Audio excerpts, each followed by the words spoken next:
Pour cette avant-dernière session du campus PMO, on a la chance donc d'avoir un témoignage d'une PME qui donc est investie au Moyen-Orient, qui a l'expérience du terrain. Il s'agit donc de Nicolas Andrieux, qui est donc vice-président Moyen-Orient, Europe et Afrique chez Sigfox.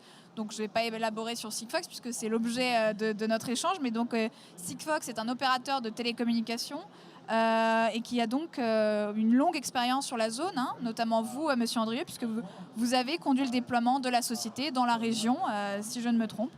Et donc sans plus tarder, je vais aborder la première question. Est-ce que vous pouvez élaborer sur la genèse de la société Sigfox au Moyen-Orient ? Absolument. Merci d'abord pour votre invitation, pour ce témoignage.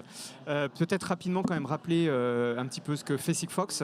Donc Sigfox, on intervient dans l'Internet des objets. L'Internet des objets, c'est la capacité de faire communiquer le monde physique sur Internet.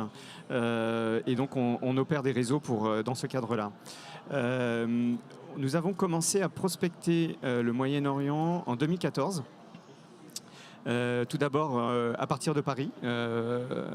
J'ai rejoint Sigfox pour cette mission-là et on a très vite pris la décision dès 2015 d'aller s'implanter dans la région. On y viendra peut-être un peu après. La présence physique dans les pays est primordiale sur cette région. Donc en 2015, on a décidé d'ouvrir un bureau d'abord, un bureau commercial, donc de façon assez souple et assez rapide de s'implanter, et on a choisi Dubaï. Dubaï pour des raisons géographiques tout simplement, de facilité business, de capacité de voyager très simplement, et une particularité pour Sigfox, c'était aussi un pont pour nous pour l'Iran. Une des motivations, je sais que l'Iran ne fait pas partie de la définition géographique du Moyen-Orient. Malgré tout, dans notre business plan, ça en faisait partie. Et on était en 2015, c'était l'ouverture de l'Iran. C'était un marché prometteur. Je parle au passé, puisque vous l'avez bien compris, on a dû quitter ce pays, mais on est arrivé sur le Moyen-Orient par l'Iran, en fait. Ça paraît un peu original, mais c'est la réalité. Donc depuis, on a continué à se déployer. Aujourd'hui, on est présent quand même dans 10 pays du Moyen-Orient. On a un bureau avec 5 personnes donc à Dubaï. On se sert de ce bureau comme hub, y compris pour l'Afrique. C'est souvent le cas pour les boîtes françaises. Une fois qu'elles sont implantées sur Dubaï, elles rayonnent sur l'Asie centrale également, mais essentiellement sur proche Moyen-Orient et Afrique. Et c'est ce que nous faisons. Et aujourd'hui, on est présent dans 12 pays d'Afrique et 10 pays au Moyen-Orient. Je peux les citer rapidement. En fait, ils y sont quasiment tous. Il y a les Émirats, bien entendu, l'Arabie Saoudite, Oman, le Koweït, Bahreïn, la Saoudie, la Jordanie. Et nous mettons dans la définition aussi du Moyen-Orient la Turquie. Je sais que ça ne fera peut-être pas plaisir aux Turcs, mais en tout cas, nous l'avons mis et nous la laissons dans cette géographie. Et nous sommes également présents, je l'ai dit, le Koweït. Il nous manque encore le Qatar, dont on a parlé juste avant. Mais bon, c'est un marché un peu de niche malgré tout. Donc nous cherchons plutôt des marchés de volume. Et c'est vrai que le Qatar n'était pas une priorité pour nous et ça peut le devenir dans le futur. Donc voilà aujourd'hui où nous en sommes. Comme je le disais, on a 5 personnes qui sont basées permanentes à Dubaï. Et puis on a les équipes françaises qui sont en mode support plutôt pour ces équipes-là, pour adresser toute cette région. Donc voilà pour la genèse. Et bon voilà, si vous me posiez une question peut-être sur notre présence, est-ce que nous ferions pareil aujourd'hui par rapport à une décision que nous avons prise en 2015 ? La réponse était évidemment non. Non parce que c'était une zone qui a beaucoup changé en 6 ans. C'est quand même une zone qui fait preuve de beaucoup d'instabilité à la fois politique, ça a été mentionné tout à l'heure, mais aussi commerciale, financière également. Les systèmes bancaires sont un petit peu compliqués. Et le marché que nous on recherche, c'est un marché massif effectivement, et il serait plutôt aujourd'hui vers l'Arabie Saoudite qui a ouvert énormément ses portes et ce n'était pas le cas il y a 6 ans. Donc la décision serait peut-être pas aussi évidente aujourd'hui d'aller s'implanter à Dubaï. Voilà. Merci. Et puis ça me permet donc d'ouvrir la voie à la deuxième question.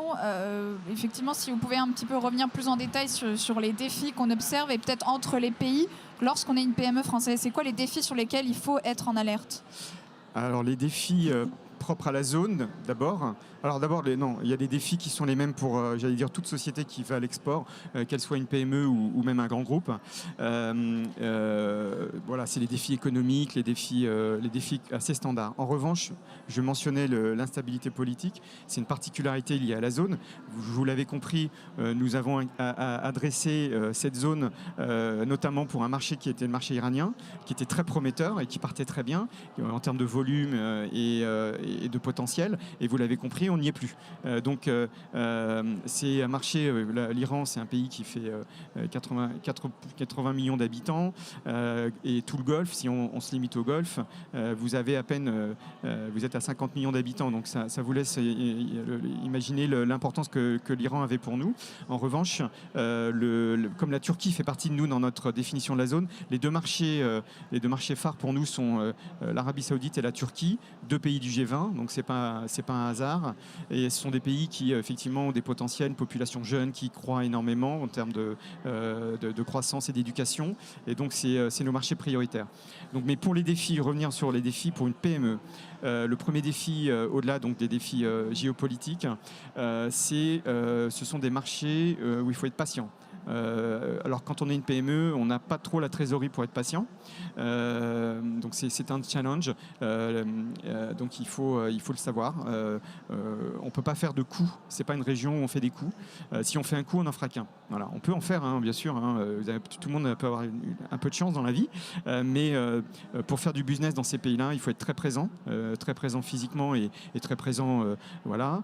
Il faut faire ce qu'on appelle des POC. Donc on fait des proof of concept, des proof of value, etc., etc. Ça peut durer très longtemps. Et donc la patience. La patience n'est pas toujours compatible avec les PME, mais en tout cas, il faut le savoir au départ quand on démarre. Un deuxième défi un peu propre à la région, c'est la capacité de bien s'entourer. Alors bien sûr, la BPI, Business France, etc. apportent des outils pour nous guider, les PME.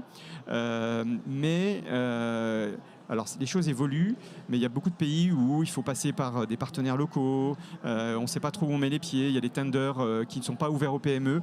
Alors, il y a des beaux slides sur la vision 2030 en Arabie Saoudite, oui, mais dans la réalité, vous êtes une PME, vous ne pouvez pas aller répondre à un appel d'offres en Arabie Saoudite. Vous êtes obligé de passer à travers soit des grands groupes internationaux, et là-dessus, on a un peu de chance, puisqu'il y a des grands groupes français qui sont très présents sur ces pays-là. En revanche, quand on est une PME et qu'on ne connaît pas la zone, ou quand on n'a pas son propre réseau, on peut très vite se fourvoyer. Et là, le ROI, le retour sur investissement, ne sera pas au rendez-vous, parce que vous pouvez passer des mois, voire des années à faire des POC et des pauvres, sans aucun résultat derrière, puisque vous êtes les partenaires locaux ou les personnes avec qui vous vous êtes entourés vous ont baladé, tout simplement. Et ça, c'est un vrai écueil sur la région qu'on a moins dans les autres régions du monde, notamment bien sûr en Europe et y compris en Asie. On n'a pas que... Donc ça, c'est un deuxième défi qui est un peu lié au premier aussi, donc il faut avoir du temps, mais il faut aussi bien savoir s'entourer et bien qualifier en fait, et pas vouloir faire des coups, parce qu'on pense toujours les Émirats, l'Arabie Saoudite, le Qatar, on va aller faire un coup, on va aller se faire des grosses marges, etc. C'est pas vrai, c'est faux. Enfin, quand on est une PME, c'est pas comme ça qu'il faut raisonner. Voilà. Donc c'est un point d'attention pour une PME. Un troisième challenge pour une PME sur cette région du monde, c'est de se faire payer. Alors, vous allez me dire, c'est partout pareil, sauf que on a des problèmes. Alors il y a des problèmes de monnaie, c'est une zone dollar. Tous les pays sont indexés sur le dollar. Donc on a une fluctuation des taux de change qui est quand même pas négligeable, première chose. Deuxièmement, on a des systèmes bancaires, notamment sur Dubaï. Je vous assure que de faire des transferts entre Dubaï et Paris, y compris entre filiales et maisons mères, c'est un casse-tête. Il y a de la gouvernance, il y a énormément de choses à... Donc voilà, les paiements, ça peut être des challenges aussi, et puis se faire payer, oui. Si on travaille pour des grands groupes sur cette zone-là, les conditions de paiement sont parfois très très longues et ils n'ont pas les lois qui nous protègent en France et en Europe, à savoir que les PME sont protégées sur justement les délais de paiement. Là-bas, c'est 90 jours, 6 mois, ce sont des choses qui peuvent être assez répandues. Et d'ailleurs, c'en est l'effet collatéral. Il faut savoir que la plupart de ces pays, l'économie est assez... c'est encore très public. C'est-à-dire que c'est beaucoup des entreprises d'État, ou si ce ne sont pas des entreprises d'État, il faut savoir que derrière, c'en est. Sous couvert d'entrée en bourse, d'actionnaires, etc., les donneurs d'ordre sont très souvent publics. Donc c'est bien aussi, parce que c'est une garantie supplémentaire, mais en même temps, ça rallonge, on revient au point 1, les délais, parfois encore dans certains pays, des processus de décision opaques, mais de moins en moins, parce que ces pays-là maintenant sont tous à l'OMC et ils ont des obligations maintenant d'avoir quand même des règles un petit peu plus, on va dire, standards, et en tout cas plus ouvertes et plus permettant la compétitivité, et notamment l'Arabie Saoudite qui appartient au G20 comme je mentionnais, et ils ont des obligations maintenant, y compris la Turquie, pour que ce soit un peu plus clair sur l'obtention des marchés publics. Donc voilà, très rapidement, le genre de défis auxquels on peut être confronté. Mais le premier défi, je reviens, c'est une zone où on peut se brûler les ailes par une erreur de casting, on va dire, au départ. C'est jamais irrémédiable, on peut toujours changer le gouvernail, mais sinon c'est très important. Et puis surtout, ne pas vouloir faire des coups, être présent. Et présent, c'est envoyer des gens, avoir des gens sur place, entretenir la communication et la relation. L'intuitive personnel est très important sur la région. Je pense que ça a dû être dit à toutes les présentations aujourd'hui, mais c'est vrai. Alors vous allez me dire, en période de Covid, l'intuitive personnel, c'est plus compliqué, mais ça n'empêche. Ils s'y sont mis aussi à la vidéo, ils se sont mis à Teams, et vous pouvez très bien, et c'est d'ailleurs tant mieux, mais vous pouvez très bien continuer à entretenir ces liens, y compris à travers les écrans. Très bien, donc si on retient présence, patience et un peu de vigilance quand même. Oui. Mais donc s'il y a des défis, c'est que derrière il y a surtout des opportunités. Donc pour vous, c'est quoi les opportunités sur lesquelles il faut garder un œil quand on est une entreprise française ? Alors une fois qu'on a enlevé l'armement, le luxe et puis l'alimentaire, il reste la tech. Alors le Moyen-Orient, il ne faut pas se leurrer, je fais un tout petit laïus là-dessus, c'est pas la région du monde la plus connue pour son appétence en technologie, même si les Émirats aiment bien envoyer des gens maintenant sur la Lune, dans l'espace, etc. Le fait est qu'ils promeuvent beaucoup, les Émirats promeuvent beaucoup à travers des incubateurs, à travers leur vision, etc. Les nouvelles technologies. Il n'en demeure pas moins que c'est pas une population aujourd'hui qui est connue pour ça. Donc c'est pas des marchés naturellement pour la French Tech qui sont gigantesques. Mais comme je disais, l'Arabie. Non, je ne le disais pas, mais je vais le dire maintenant. L'Arabie représente à elle seule plus de 50% des richesses de toute la zone. Donc s'il y a un seul marché, et là où il y a des opportunités en plus, c'est bien l'Arabie Saoudite. Et là, je reviens sur mes défis. Je sais que c'est long de performer en Arabie Saoudite, mais il y a des opportunités. Il y a des opportunités parce que ce sont des pays qui ont des obligations, comme je mentionnais, sur l'OMC. Mais c'est aussi des pays qui ont des obligations, j'allais dire, par rapport à leur population, les printemps arabes. On n'en a pas trop parlé, parce qu'il ne faut pas mêler la politique à l'économie, mais malgré tout, c'est des pays qui ont endormi les printemps arabes dans leur territoire. Ils l'ont endormi comment ? En injectant de l'argent, tout simplement. C'est ce qu'ils savent faire le mieux. Ils le font bien, puisqu'ils ont des infrastructures incroyables, etc. Mais le fait est qu'aujourd'hui, ils ne peuvent plus le faire. Donc ils sont obligés de moderniser leur pays. Et qui dit modernisation dit digitalisation, dit numérique, dit et nous dans l'IoT on a donc l'internet des objets, on est au cœur de pas mal de sujets, c'est l'avantage de notre métier, et donc il y a énormément de projets de modernisation, des choses toutes simples, par exemple les pays du Golfe ont maintenant l'obligation de faire payer l'eau et l'électricité. Il faut savoir qu'avant c'était subventionné par par l'État. Tout était gratuit, l'école, l'eau, l'électricité. Maintenant, ils sont obligés de les faire payer pour des raisons économiques, tout simplement, parce qu'ils ont un peu moins de revenus, malgré tout, même si en ce moment le pétrole est très haut. Et aussi pour, encore une fois, des obligations de concurrence et d'ouverture à la concurrence. Et donc, nous, typiquement, une des applications, nous, on voit trois gros secteurs porteurs pour nous dans la région. C'est bien sûr les utilities, comme je le mentionnais, et dans lesquels on travaille. Donc on fait des compteurs connectés, vous connaissez tous Linky en France. Alors c'est pas Sigfox, c'est une erreur peut-être d'EDF, mais enfin en tout cas voilà, on peut faire le même genre de choses et on le fait notamment sur cette zone-là. Les deuxièmes opportunités qu'on voit nous cette région, c'est ce qu'on appelle sous le slogan Smart City. Sont des pays qui sont en train de s'urbaniser. Alors évidemment, Dubaï, Abu Dhabi, ainsi que Doha maintenant, sont un peu les fers de lance de cette urbanisation incroyable. Il faut vraiment y aller pour voir. C'est quand même unique. On a connu ça à Singapour il y a 20 ans et aujourd'hui, c'est incroyable ce qu'ils font et c'est vraiment à voir. Et donc, ces villes-là ont des grands besoins de modernisation, de remote. On fait tout remote maintenant et encore plus avec le Covid. Et donc, il y a énormément d'applications Smart City et dans lesquels nous on intervient également. Ça peut être le monitoring du parking, les monitoring de l'arrosage. Dieu sait qu'on arrose aux Émirats.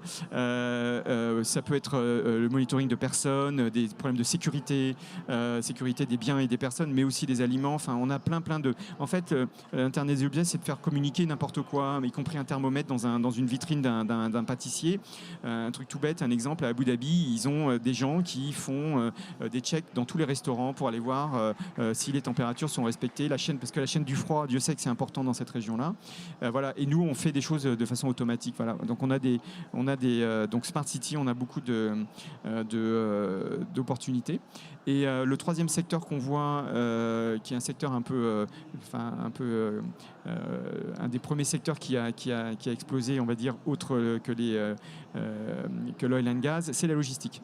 Alors Dubaï a perdu un peu de sa superbe sur ce thème-là, mais la logistique, tout ce qui est asset management et asset tracking, c'est quelque chose dans lequel on intervient et on voit beaucoup de projets.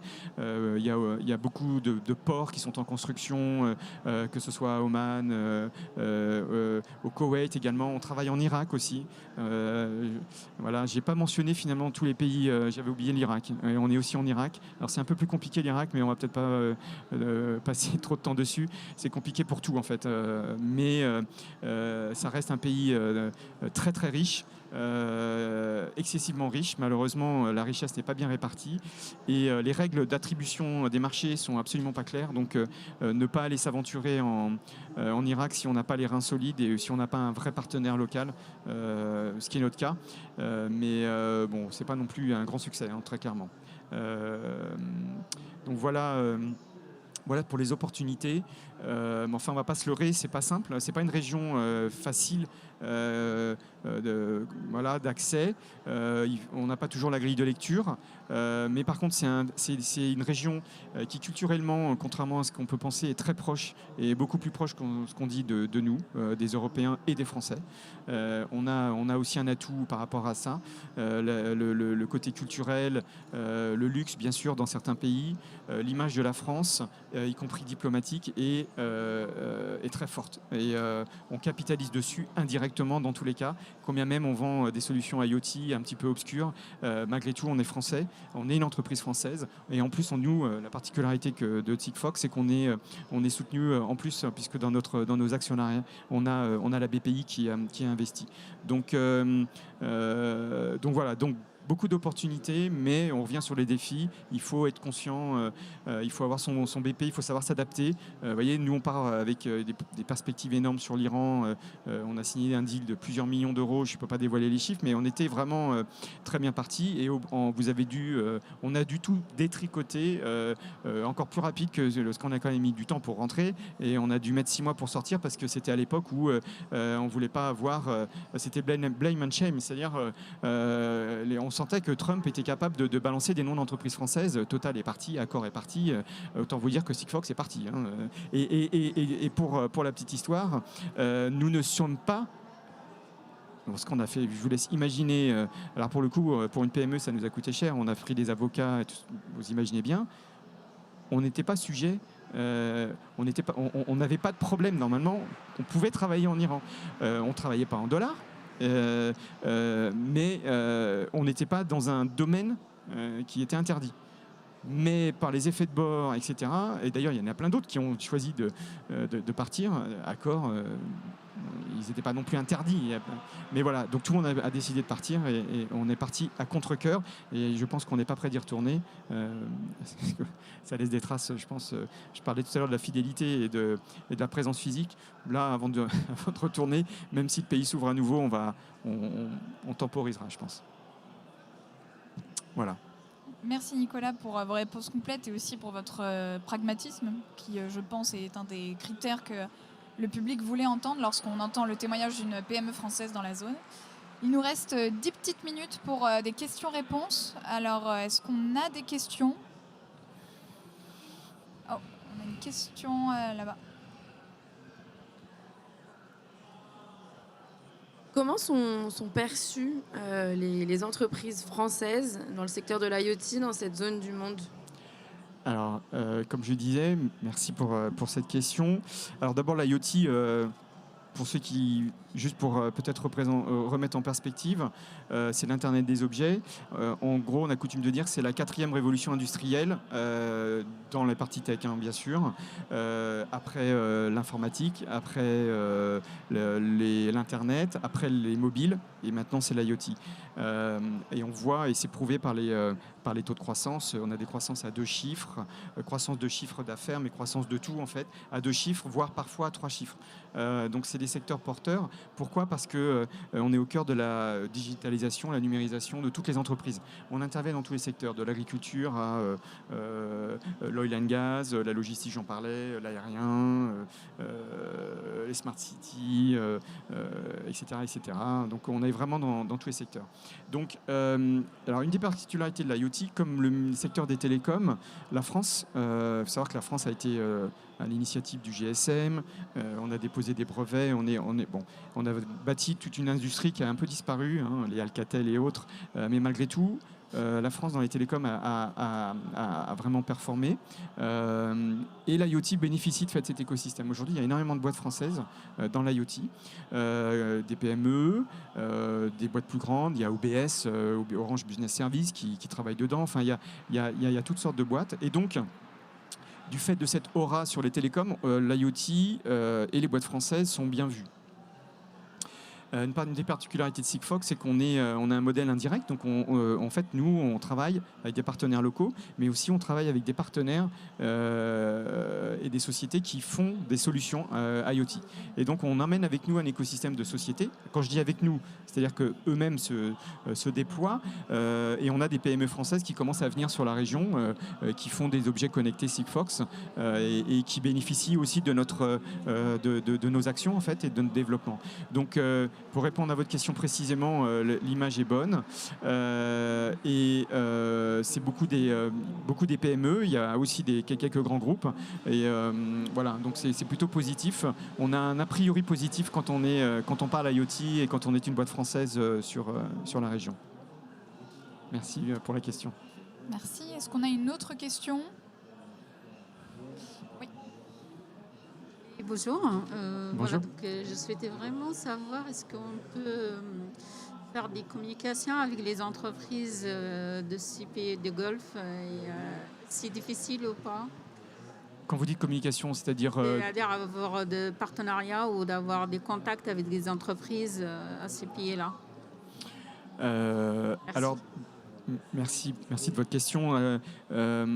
On est comme je disais, on est dans un secteur d'innovation qui est un domaine qui est sur les dashboards de toutes les entreprises, y compris dans les entreprises télécoms. Donc on parle de sujets qui intéressent. Donc oui, on arrive facilement à engager de la discussion. Après, je revenais sur ce que je disais tout à l'heure. Il faut bien qualifier parce que vous pouvez discuter et ne pas arriver à la fin de la journée, nous on est là pour faire du business, hein, on n'est pas là pour éduquer, même si l'éducation, puisqu'on a des sujets innovants et des sujets technologiques, la partie éducation est très importante.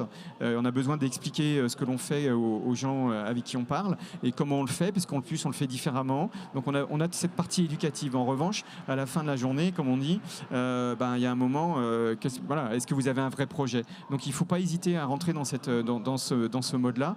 Et globalement, oui, on arrive assez facilement. Alors je ne dis pas qu'on arrive facilement à avoir les bons contacts au tout début.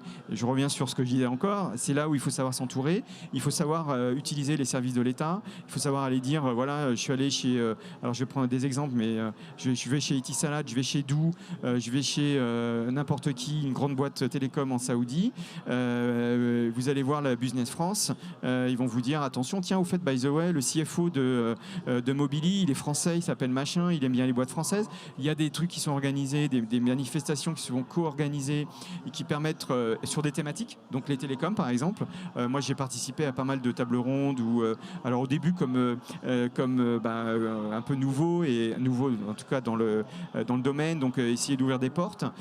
C'est pas toujours successful, soyons clairs, mais au moins ça permet de se créer un réseau. Des événements comme celui-là, hier matin également, on a des BPI qui organisent des rencontres entre PME françaises sur une même thématique, etc. Donc il y a beaucoup de moyens de forums d'échange qui permettent justement de s'échanger des informations pour avoir les bons contacts. Donc voilà. Je ne sais pas si j'ai bien répondu à votre question, mais voilà, c'est ça que je voulais dire en tout cas. Est-ce qu'il y a d'autres questions? Non, écoutez, super. Merci beaucoup Nicolas, c'était très complet. Merci à vous, merci de votre invitation. Merci.